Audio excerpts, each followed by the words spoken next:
ओम शांति। प्यारे मीठे भाइयों बहनों, गुड मॉर्निंग। आज की वीडियो में आपका बहुत बहुत स्वागत है। आज रविवार, तो आज की वीडियो में आपका बहुत बहुत स्वागत है। रविवार है, आज हम लोग कहाँ जा रहे हैं? सेंटर जा रहे हैं। स्कूल तो बंद है, लेकिन एक स्कूल खुला है बाबा का। हम लोग वहाँ जाएंगे, पढ़ाई करेंगे, घंटा योग करेंगे, फिर सेवा भी करेंगे। फिर बाबा जो बोलेंगे वो हम लोग उसको करेंगे भी, श्रीमत का पालन। तो बाबा रोज बोल रहे हैं होमवर्क बनाई है। आज पनिशमेंट मिलेगा। चलो कान पकड़ के उठक बैठक करो, तो जो नहीं बनाया दिखाओ। लास्ट में दिखाएगी। देखिए विद्यार्थियों, प्यारे भाइयों बहनों, स्टूडेंट्स, पेरेंट्स, बहुत ध्यान से सुनेंगे। विद्यार्थियों, क्या लिखा है? इन्हें अपनाओ, सदा सुख पाओ। शुभ भावना, शुभ कामना रखना है सबके प्रति। पहला पॉइंट, प्रभु चिंतन से प्रसन्न चित्त रहना है। प्रभु चिंतन से सभी प्रश्नों से पार, सभी चिंताओं से पार हो जाना है। देखिए, आप जब प्रभु चिंतन करेंगे ना, तो आपको एग्जाम आएगा तो कभी टेंशन नहीं होगा, कभी चिंता नहीं होगा। मेडिटेशन करेंगे तो। विद्यार्थियों, क्या आप ये महसूस करते हो कि अध्ययन काल ही जीवन का सर्वश्रेष्ठ समय है? क्योंकि यह एक ऐसा समय है जिसमें अभी मनुष्य जीवन की अधिक पेचीदगियों में नहीं उलझा होता है। ये सरल स्वभाव से लिखने, पढ़ने, खेलने, कूदने, खुशी मौज मनाने और अधिक निश्चिंतता से रहने का समय होता है ना प्यारे भाइयों बहनों। कल की मुरली का शब्द देखिए क्या है? चढ़ती कला, गिरती कला। चढ़ती कला क्या है? बैटरी चार्ज हो रहा है। और गिरती कला क्या है? डिस्चार्ज हो रहा है। ये चढ़ती कला, इतना ऊपर चढ़ गए। ये गिरती कला है, नीचे चला गया, है ना। अमृत बेला रोज बाबा से मिलन मना रहे हैं, योग कर रहे हैं, मेडिटेशन कर रहे हैं, बैटरी चार्ज हो रहा है आपका। और नहीं कर रहे हैं तो क्या हो रहा है? डिस्चार्ज हो रहा है। चार्ज बैटरी होगा तो कभी गुस्सा आएगा? नहीं। कभी होमवर्क मिस होगा? नहीं। मुरली मिस होगा? चाल चलन, बोल चाल कैसा रहेगा?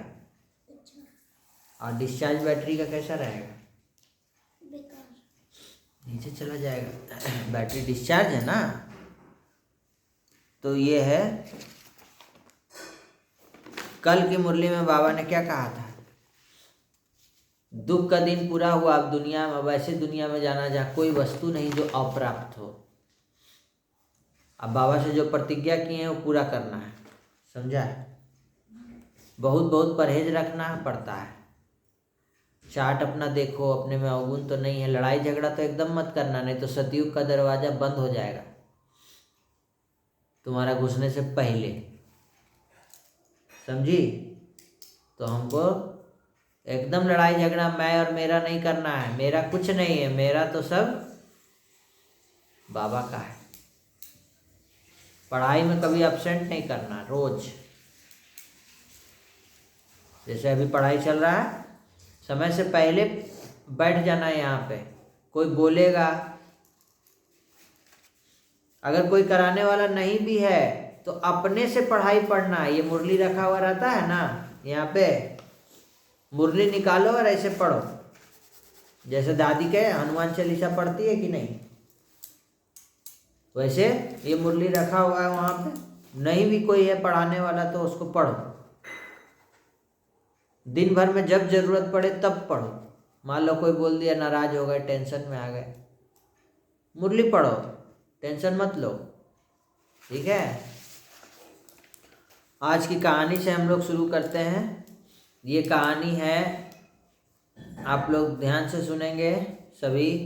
इस कहानी का सार है जगन्नाथ की 56 भोग के बाद नीम की दवा की गाथा। एक श्लोक है, कराग्रे वस्ते लक्ष्मी, कर मध्य सरस्वती, कर मूले तू गोविंद, प्रभाते कर दर्शनम।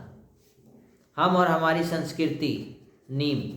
56 भोग का समय था। मंदिर में सुगंध ऐसी फैल रही थी जैसे पूरा जगन्नाथ धाम प्रेम से महक उठा हो। ढोल नगाड़ों की गूंज, हवा में उठती तुलसी और घी की महक और भक्तों की जय जयकार, सब कुछ दिव्य था। पर भीड़ के बीच खड़ी एक बूढ़ी माँ का दिल अजीब सी बेचैनी से भरा हुआ था। क्या हुआ भाई उनको? उसको लगता था कि जगन्नाथ जी बीमार हो जाएंगे, उसको दवाई देना है। कहाँ सुनी कहानी? सुना है। वाह।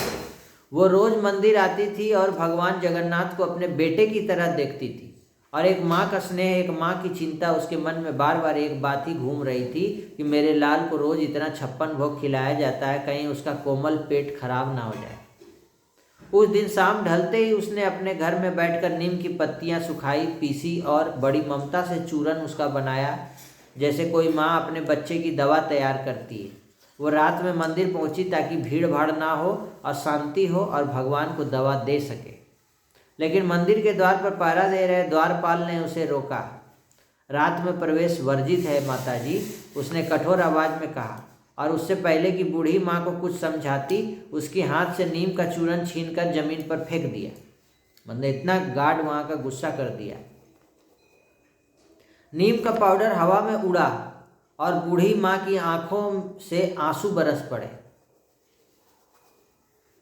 वो पत्थर की सीढ़ियों पर बैठकर रोने लगी। मेरे जगन्नाथ को दवा कौन देगा? कौन देखेगा मेरा बेटा रात को? कौन देखेगा मेरे बेटे को रात में? उसकी सिसकियां मंदिर की दीवारों से टकराकर जैसे आसमान तक पहुंच गई। उस रात महाराजा भी गहरी नींद में नहीं थे। अचानक उन्हें एक विचित्र सपना आया। सपने में भगवान जगन्नाथ स्वयं उनके सामने थे, चेहरे पर दर्द, आंखों में करुणा। उन्होंने राजा से कहा, राजन, आज मेरा पेट दुख रहा है। मेरी माँ दवा लेकर आई थी, लेकिन तुम्हारे द्वारपाल ने उसे रोक कर लौटा दिया। क्या एक बेटे का दर्द तुम नहीं समझ सके? राजा भय से कांपते हुए उठे और पसीने से भीगे हुए। उन्हें लगा कि जैसे सच में भगवान पीड़ा से तड़प रहे हो। सुबह होते ही वह किसी की प्रतीक्षा किए बिना घोड़े पर सवार होकर उसी बूढ़ी माँ के झोपड़े की ओर आगे भागे। माँ चूल्हे के पास बैठी सूखी आंखों से राख कुरेद रही थी। राजा ने पहुंचते ही उसके पैरों पर झुककर कहा, माँ, अपराध क्षमा करो माँ। भगवान ने स्वयं मुझे आदेश दिया है, तुम्हारे नीम चूरन मेरे प्रभु को अभी चाहिए। बूढ़ी माँ स्तब्ध रह गई। जिस माँ की बात रात में किसी ने नहीं सुनी, उसके आंसू अब मानो भगवान ने खुद पोंछ दिए हों। राजा ने उससे नया नीम का चूरन बनवाया। माँ ने उतनी ही ममता से फिर से पत्तियां पीसी और अपने बच्चे के लिए औषधि बनाती हो। जब चूरन मंदिर पहुंचा, पुजारियों ने पहली बार 56 भोग के बाद जगन्नाथ जी को वह औषधि अर्पित की। मंदिर में जैसे दिव्य महक फैल गई। एक माँ के प्रेम की और उसकी पीड़ा की, उसकी पूजा की। और कहते हैं जिस दिन से वह घटना घटी, उसी दिन से भगवान जगन्नाथ को हर रोज 56 भोग में नीम का चूरन खिलाने की परंपरा शुरू हो गई। क्योंकि भगवान चाहे जितने बड़े हो, एक माँ के लिए सदैव उसके छोटे से बच्चे ही रहते हैं, है ना। तो ये है इस कहानी का सार। कहानी से अब क्या सीख मिला, इसको कमेंट करके ज़रूर बताइए, ठीक है। अब आज देखते हैं, आज बाबा ने हम बच्चों को मुरली में, अव्यक्त मुरली चलती है संडे को, बाबा स्वयं आकर अपने बच्चों से मिलते हैं और बातचीत करते हैं। बाबा ने कहा, बच्चे, कारण शब्द को निवारण में परिवर्तन कर मास्टर मुक्तिदाता बने।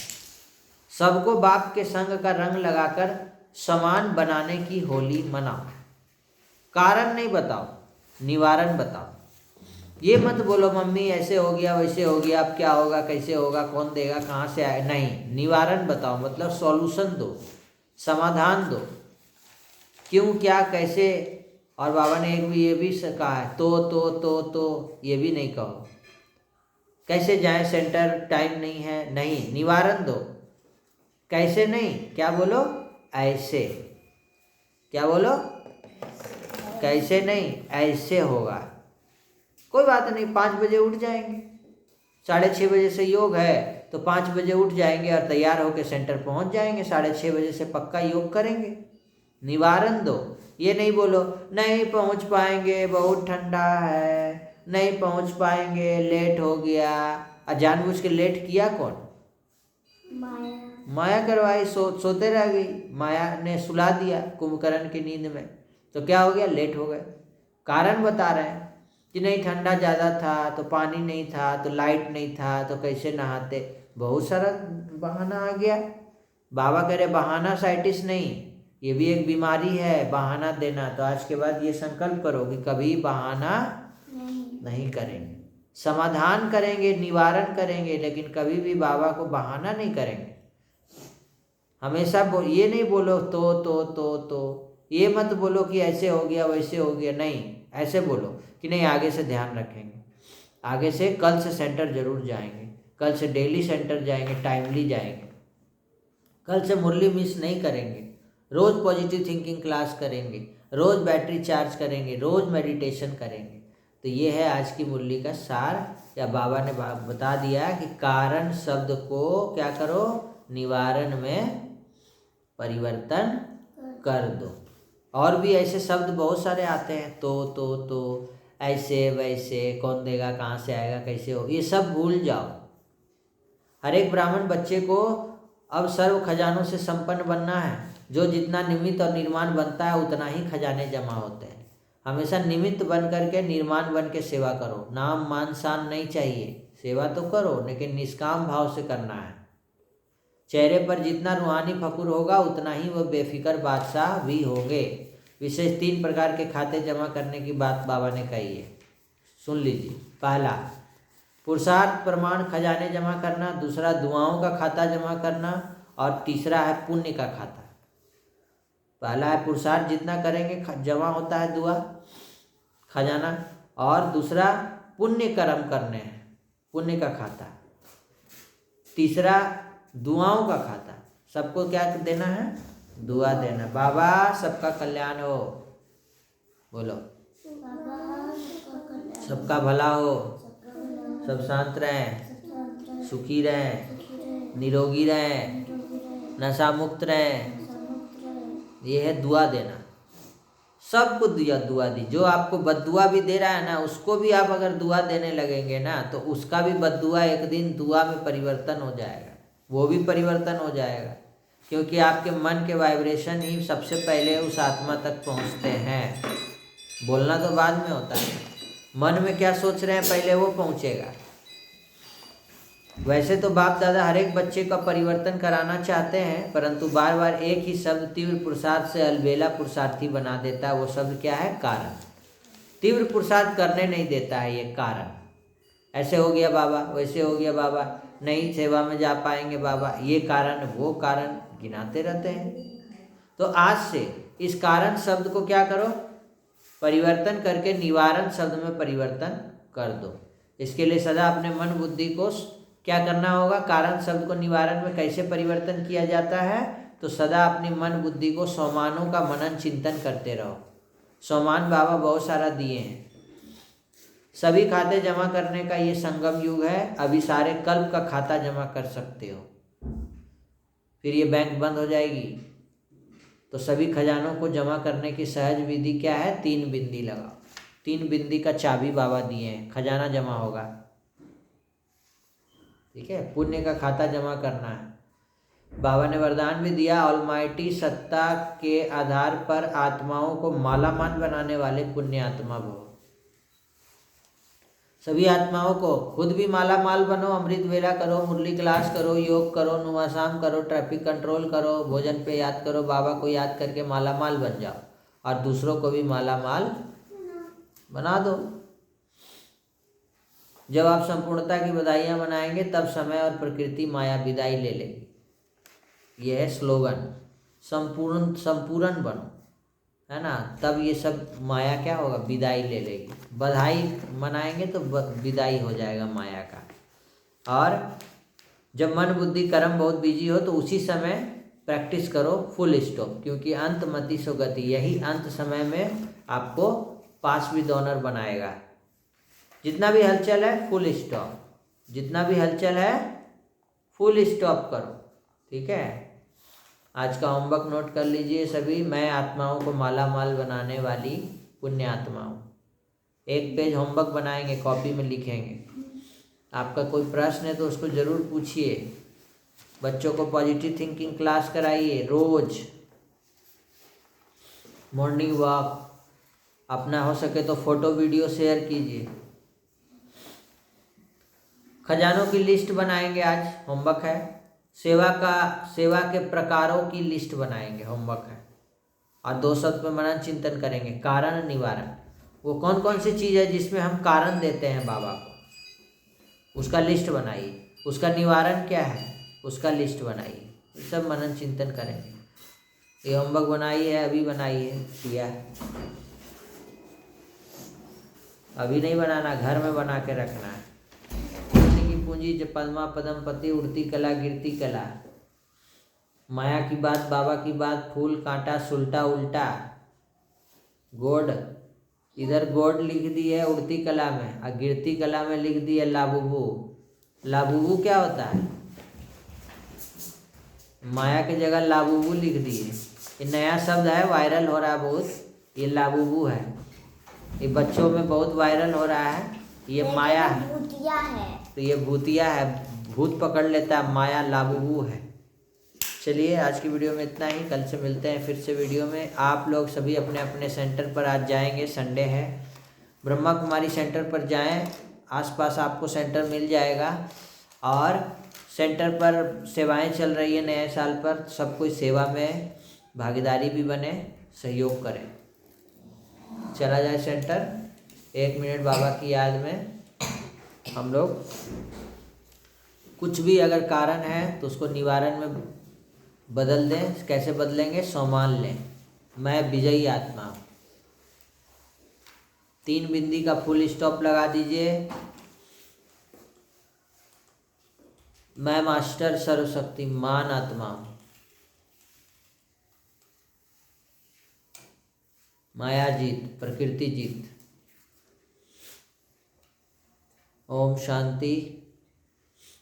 धन्यवाद। सबका भला हो, सब शांत रहे, सुखी रहे, निरोगी रहे, नशा मुक्त रहे।